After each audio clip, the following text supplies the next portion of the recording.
맞다. 애잘직. 보통 직장인들 사이에서 AI 잘하는 직원의 줄임말로 흔히 쓰잖아요. 맞아요. 뭐 챗GPT로 기획서 초안 뚝딱 뽑아내고 이미지 생성 AI로 PPT 배경 멋지게 만드는? 네, 딱 그런 사람을 떠올리기 쉬운데요.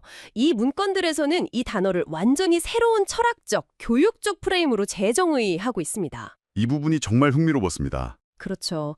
에젤직의 역량 공식이 단순히 AI 활용 스킬이 아니라 AI 활용 스킬 곱하기 내면 리더십이라고 명시되어 있어요. 네. 기술력의 내면의 리더십을 곱한다. 저는 처음엔 이 조합이 살짝 낯설게 느껴지더라고요. 여기서 매력적인 부분이 바로 그겁니다. 기술적 숙련도보다 내면 운영 능력이 궁극적으로 더 중요하다고 단언하고 있죠. 내면 운영 능력이요? 네, 자료에서는 제임스 그로스의 감정 조절 이론을 근거로 들고 있는데요. 이걸 우리의 일상으로 가져와서 아주 쉽게 풀어볼까요? 좋습니다. 어떻게 적용되나요? 예전에는 자료 조사에 며칠이 걸렸다면 지금은 AI에게 물어보면 단 몇 초 만에 50페이지짜리 완벽한 요약 보고서를 토해냅니다. 정보가 폭발적으로 과잉되는 거죠. 아, 뭔지 알 것 같아요. 옵션이 너무 많아지니까. 오히려 선택 장애가 오죠. 네, 머리가 하얘지는 그 느낌이죠. 정확합니다. 제임스 그로스의 이론을 이 맥락에 적용해보면 결국 일시정지, 그러니까 퍼지 버튼을 누르는 능력에 관한 이야기입니다. 퍼즈 버튼이요.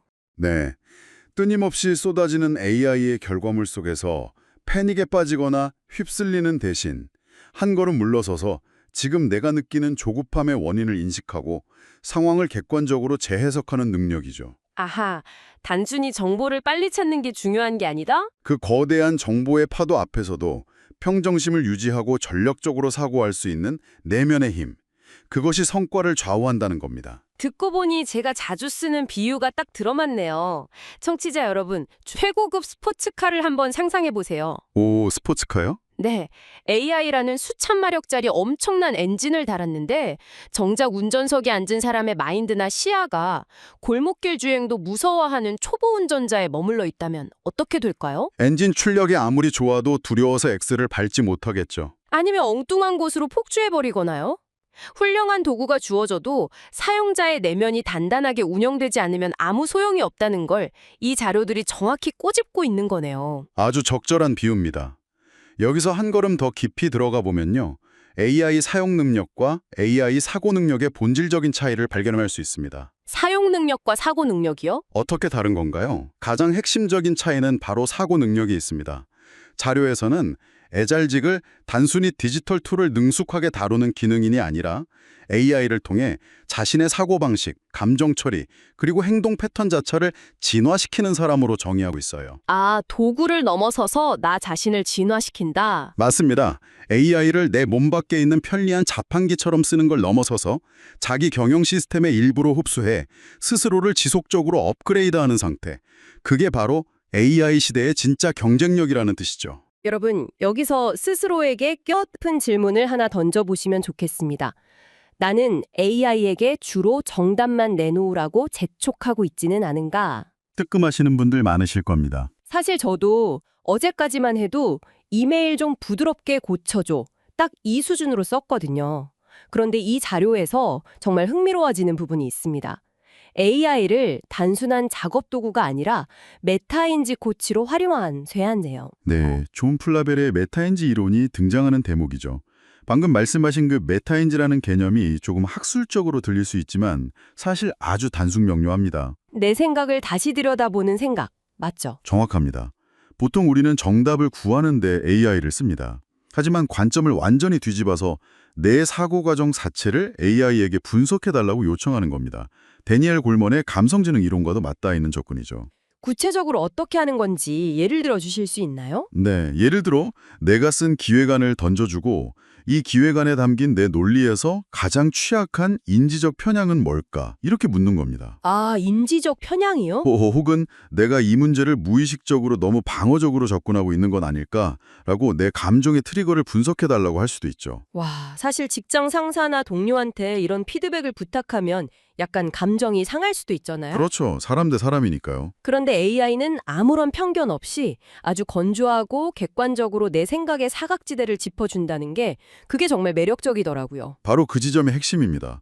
우리는 평소에 자신의 감정 트리거나 고착화된 사고 패턴을 스스로 알아채기가 거의 불가능합니다. 사람은 누구나 자기 합리화를 하니까요. 맞아요. 내가 다 맞다고 생각하죠. 그런데 방대한 데이터를 기반으로 작동하는 AI에게 내 생각의 뼈대와 고민의 흔적을 던져주면 놀라울 정도로 예리한 통찰을 얻을 수 있습니다. 일종의 나보다 나를 더 객관적으로 바라보는 거울을 곁에 두는 셈이죠. 이건 정말 당장 오늘부터 해봐야겠습니다. 바쁜 일상을 보내시는 청취자 여러분들도 바로 써먹어 보실 수 있게 자료에 소개된 구체적인 데일리 AI 리더십 루틴을 한번 신나게 짚어주시죠. 네. 아침, 업무 중, 저녁 이렇게 세 단계로 나뉘어 있죠.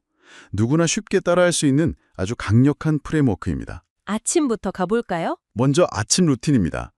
출근해서 무작정 이메일함을 여는 대신에 오늘 달성해야 할 핵심 목표 3가지를 설정하고 AI에게 전략적 조언을 구합니다. 어떤 식으로 질문하면 되나요? 오늘 이 3가지를 해결해야 하는데 가장 효율적인 시간 분배와 예상되는 병목 구간을 시뮬레이션해줘 라고 묻는 거죠. 오, 하루를 미리 살아보는 거네요. 그럼 업무 중에는요? 업무 중 루틴에서는 갇힌 시야를 넓히는데 집중합니다. 어떤 문제에 직면했을 때 이 상황에서 우리가 고려하지 못한 대안 5가지만 제시해줘 라고 하거나 대안 5가지? 네. 혹은 이 문제를 완전히 다른 산업군의 관점, 예를 들어 디즈니나 애플의 프레임워크로 접근한다면 가장 혁신적인 접근은 무엇일까? 이렇게 질문해서 사고의 폭을 강제로 확장하는 겁니다. 디즈니의 관점으로 내 보고서를 다시 본다니 상상만 해도 기획안의 퀄리티가 달라질 것 같네요. 그리고 대망의 저녁 루틴이 남았죠. 저는 개인적으로 이 저녁 단계가 핵심이라고 생각했어요. 맞습니다. 퇴근 전이나 하루를 마무리할 때 수행하는 AI 성찰 코칭 시간입니다. 하루 동안 내린 중요한 의사결정들을 돌아보면서 묻는 겁니다. 오늘 내 판단에 어떤 편향이 있었나? 이런 식으로요. 네, 오늘 A라는 결정을 내렸는데 확증 편향이 개입되진 않았을까? 혹은 오늘 하루 내 행동 중 장기적인 목표에 가장 부합했던 가장 의미 있었던 행동은 무엇이었을까? 이렇게 묻는 거죠. 와, 매일 저녁 AI와 하루를 복귀하면서 내 멘탈과 사고방식을 점검한다니 이렇게 루틴을 반복하다 보면 질문하는 근육 자체가 엄청나게 발달하겠어요. 정확히 보셨습니다. 이 루틴의 궁극적인 목적이 바로 그것입니다. 질문, 사고 확장, 그리고 해결로 이어지는 이 질문력이야말로 AI 시대 리더십의 근원이거든요. 아, 질문력. 훌륭한 질문을 설계하고 그 피드백을 통해 사고를 확장하며 최종적으로 복잡한 문제를 해결해내는 과정. 기계가 결코 대신해 줄 수 없는 역량이죠. 청취자 여러분도 당장 오늘부터 이 루틴을 실천해 보시길 독려하고 싶네요. 여러분 꼭 해보셔야 합니다. 결국 단순한 작업자에서 시작해서 내 생각을 확장하고 다듬어가는 사상가로 거듭나는 극적인 과정이네요. 자료에서도 이 진화 과정을 4단계의 스토리텔링으로 풀어내고 있잖아요. 네, 아주 체계적인 4단계 진화 과정이죠. 제가 앞부분을 살짝 따라드릴 테니까 단계별 핵심을 짚어주시죠. 일단 1단계는 도구 사용자입니다.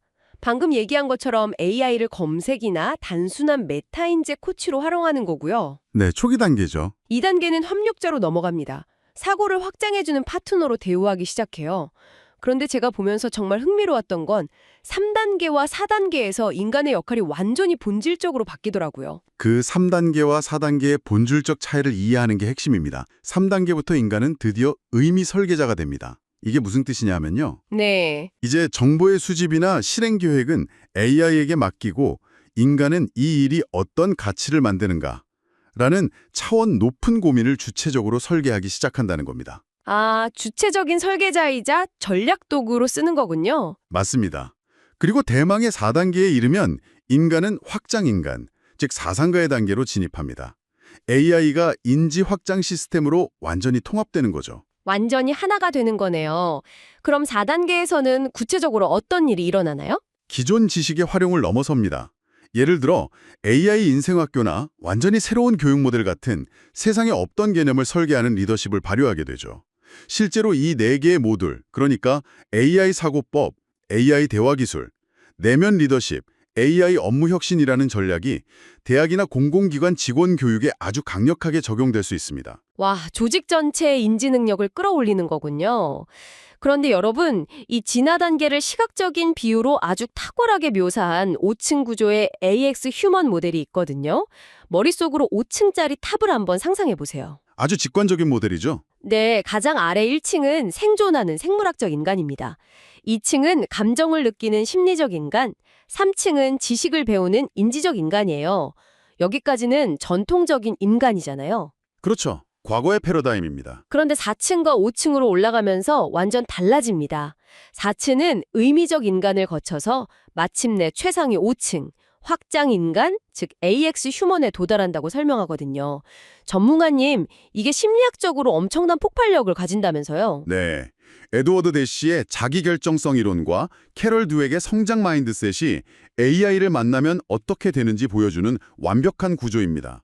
아, 자기결정성이요. 자율성, 유능감, 관계성 이런 거 말씀하시는 거죠? 정확합니다.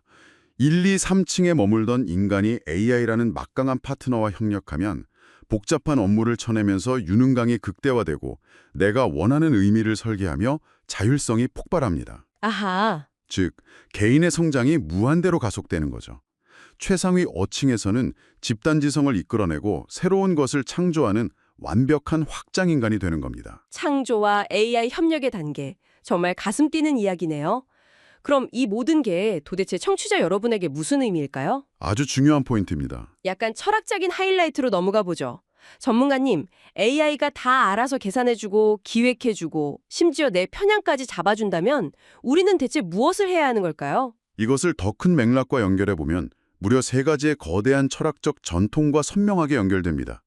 AI가 대체할 수 없는 인간만의 고유한 영역에 대한 답이죠. 오, 3가지 철학이요? 너무 궁금합니다. 첫 번째는 뭔가요? 첫 번째는 모리스 메를로퐁트의 현상학입니다.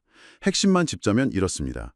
AI는 방대한 데이터를 완벽하게 계산하지만 인간은 세계의 의미를 온몸으로 경험한다는 겁니다. 아, 계산은 AI가, 경험은 인간이. 바로 그겁니다. AI가 레시피를 분석할 순 있어도 음식을 먹고 황홀함을 느끼는 그 경험은 오직 인간만의 것이죠. 와, 계산과 경험. 정말 명쾌한 통찰이네요. 그럼 두 번째 철학을요? 두 번째는 마르틴 하이데거의 존재론입니다. 세계 속에 던져진 존재, 즉 현존재라는 개념인데요. 다자인 말씀하시는 거죠? 네, 맞습니다.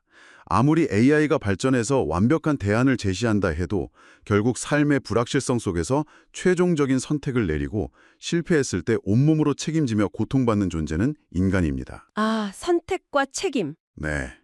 의미를 찾고 책임을 지는 그 무게야말로 인간이 존재하는 방식, 그 자체라는 거죠. 듣고 보니 오히려 되게 든든한데요.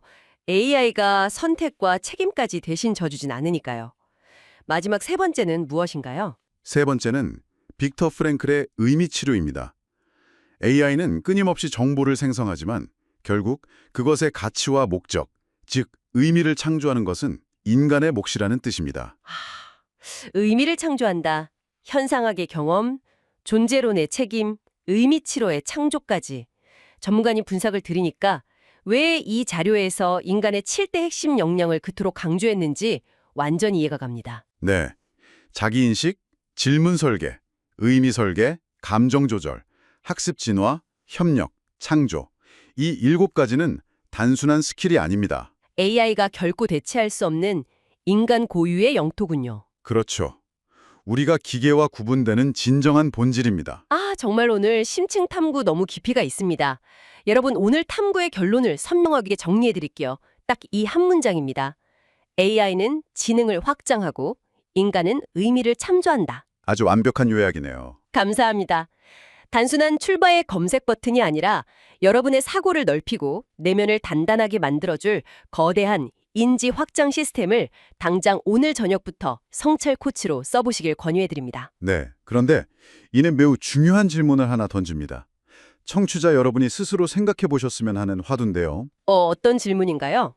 우리는 AI가 계산을 하고 인간이 경험을 한다고 배웠습니다. 그리고 인간이 의미를 창조한다고 확신했죠. 하지만 먼 미래에 AI가 여러분의 평생의 성찰 기록과 편향 데이터, 그리고 감정 트리거까지 모두 완벽하게 학습한다면 어떨까요? 내 모든 걸 안다는 거네요. 네. 그래서 여러분보다 더 여러분다운 의미를 미리 제안하기 시작한다면요. 그 순간 하이데거가 말한 인간 고유의 선택과 책임의 경계는 도대체 어디에 그어져야 할까요? 와, 우리가 경험하고 창조하는 의미조차 AI가 최적화해주는 시대가 온다면 진정한 나, 즉 다자인으로 존재한다는 것은 어떤 뜻이 될까요? 와, 여러분 정말 묵직하고 등골이 서늘해지면서도 매혹적인 화두네요. 진정한 나로 존재한다는 것의 의미. 오늘 밤 잠 설치실 분들 꽤 많으시겠습니다. 청취자 여러분이 직접 이 질문에 대한 자신만의 프레임워크를 꼭 한번 설계해 보시기 바랍니다. 오늘 저희가 준비한 심층 탐구는 여기까지입니다. 여러분의 뇌 용량이 한 뼘 더 넓어주는 시간이었길 바라며 저희는 다음번에도 아직 흥미로운 지식을 안고 찾아오겠습니다. 함께 해주신 여러분 고맙습니다.